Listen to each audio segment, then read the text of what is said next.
Hello guys, आपका मेरे channel smart study में स्वागत है। आज हम क्लास 7th का सैम्पल पेपर कर रहे हैं जो कि यूनिट टेस्ट या पीरियोडिक टेस्ट का है 2024 जुलाई का। ये क्लास 7th का है और सब्जेक्ट है सोशल साइंस। तो आइए स्टार्ट करते हैं। यहाँ पे जो क्वेश्चंस हैं हिंदी और इंग्लिश मीडियम दोनों में ही किए जाएंगे। तो आइए स्टार्ट करते हैं क्वेश्चंस। तो फर्स्ट क्वेश्चन को हम देखते हैं, निम्नलिखित में से कौन एक जैविक संसाधन है। जैविक संसाधन मतलब जो जीवित है।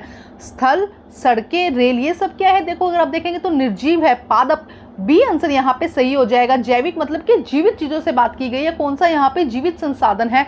तो पादप यहाँ पे सही आंसर हो जाएगा। पहले कुछ क्वेश्चन जो एक एक नंबर के हैं वो हिंदी मीडियम में कर लेते हैं, फिर इंग्लिश मीडियम में करेंगे। देखो क्या है सेकंड, इनमें से कौन स्थल मंडल के घटक है? स्थल मंडल का इनमें से कौन घटक है? झील, नदी, गैस, चट्टान या खनिज। तो स्थल मंडल क्या होता है? जो हमारा चट्टान या हम ये कह दें कि जो स्थल एरिया होता है। तो इसका डी आंसर यहाँ पे क्या हो जाएगा? करेक्ट हो जाएगा।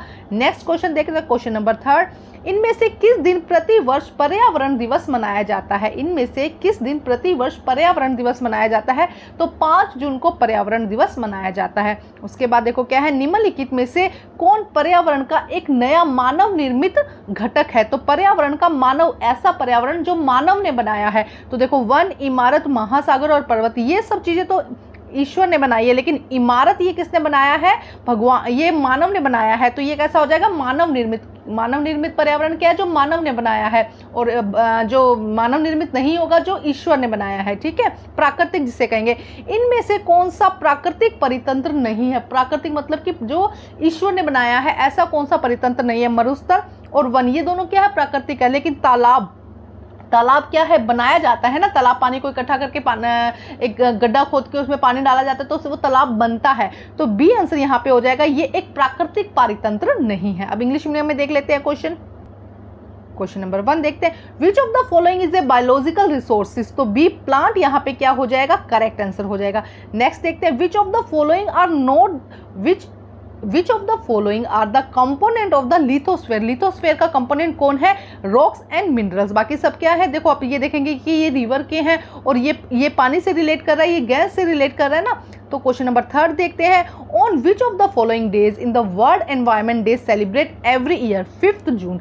ए आंसर यहाँ पे क्या हो जाएगा? करेक्ट हो जाएगा। Question number 4, which of the following is a new man made component of environment. तो मैन मेड कंपोनेंट एनवायरमेंट का कौन सा है? बिल्डिंग। बी आंसर यहाँ पे क्या हो जाएगा? करेक्ट हो जाएगा। नेक्स्ट देखते हैं question number 5, which of the following is a not a natural system. Natural system कौन सा नहीं है? पॉन्ड। बी आंसर यहाँ पे क्या हो जाएगा? सही हो जाएगा। उसके बाद नेक्स्ट क्वेश्चन, क्वेश्चन नंबर 6 देखिए। क्वेश्चन नंबर 6 2 मार्क्स का है। 1 to 5 क्वेश्चन थे वो 1 मार्क्स के हैं। 2 जो 6 क्वेश्चन है वो 2 मार्क्स का है। What is a lithosphere? The hard upper layer of the earth is called lithosphere. Lithosphere क्या है? जो hard upper layer है अर्थ की, उसे हम क्या कहते हैं? लिथोस्फेयर कहते हैं। क्वेश्चन नंबर 7 देख लेते हैं, What are the two main component of biotic environment? What are the two main component? दो मेन कंपोनेंट कौन से हैं बायोटिक एनवायरनमेंट के? तो बायोटिक मतलब कि लिविंग थिंग्स हमें देखनी है।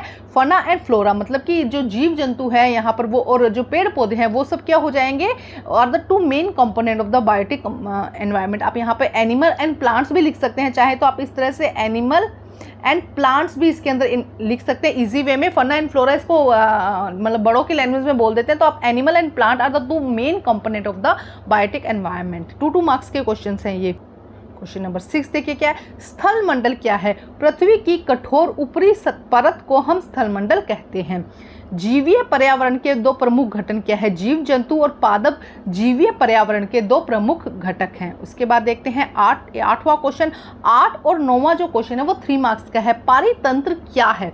पारितंत्र वह तंत्र है जिसमें समस्त जीवधारी आपस में एक दूसरे के साथ तथा पर्यावरण के उन भौतिक व रासायनिक कारकों के साथ परस्पर क्रिया करते हैं जिसमें वो निवास करते हैं। तो पारितंत्र क्या होता है? ऐसा सिस्टम है जिसमें सभी जीव जो जीवित हैं वो आपस में क्या करते हैं? एक दूसरे के साथ रहते हैं और क्या करते हैं? पर्यावरण के उन भौतिक और रासायनिक कारकों के साथ परस्पर क्रिया करते हैं, उनका यूज करते हैं, यूटिलाइजेशन करते हैं और उसके बाद उसमें क्या करते हैं? निवास करते हैं। तो उसे हम क्या कहते हैं? परितंत्र कहते हैं। 3 मार्क्स का ये क्वेश्चन है। क्वेश्चन नंबर नेक्स्ट देखते हैं। क्वेश्चन नंबर 9 में क्या कहा गया? जैव मंडल क्या है?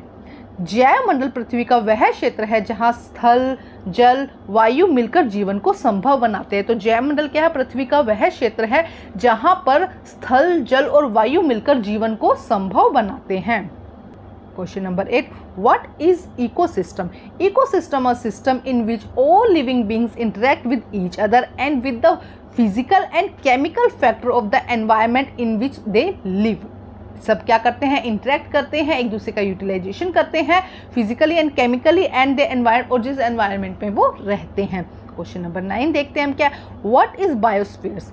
Biosphere is the region of the earth where land water and air combine to make life possible. क्या है, लैंड वाटर एंड एयर, ऐसा एरिया जहाँ पे लैंड वाटर एंड एयर तीनों चीज़ें मिलकर कंबाइन होकर लाइफ को पॉसिबल बनाती है, उसे हम क्या कहते हैं, उसे हम कहते हैं बायोस्फीयर। अब देखते हैं क्वेश्चन नंबर 10। क्वेश्चन नंबर 10 यहाँ पर 5 मार्क्स का है। मानव अपने पर्यावरण में परिवर्तन क्यों करता है? तो मानव देखो अपने पर्यावरण में परिवर्तन क्यों करता है? मानव अपनी आवश्यकताओं की पूर्ति के लिए पर्यावरण में परिवर्तन करता है, उसे नीड है, उसे ज़रूरत है उस चीज़ की जो पर्यावरण, जो इस पर्यावरण में है, इसीलिए वो क्या करता है, मानव अपने पर्यावरण में परिवर्तन करता है। विद एग्जाम्पल हमें समझाना है क्योंकि 5 मार्क्स का है। तो देखो क्या होगा, सबसे पहले वह भूमि प्राप्त करने के लिए वनों को साफ करता है या वनों को काटता है, आप इस तरह से लिख सकते हैं। वह क्या करता है, भूमि प्राप्त करने के लिए वनों को काटता है, वहाँ पर खेती करता है और बस्तियां बसाता है। उसके बाद वह खनन द्वारा विभिन्न खनिज पदार्थों को प्राप्त करता है जिससे कि कई प्रकार की वस्तुएं बनती है।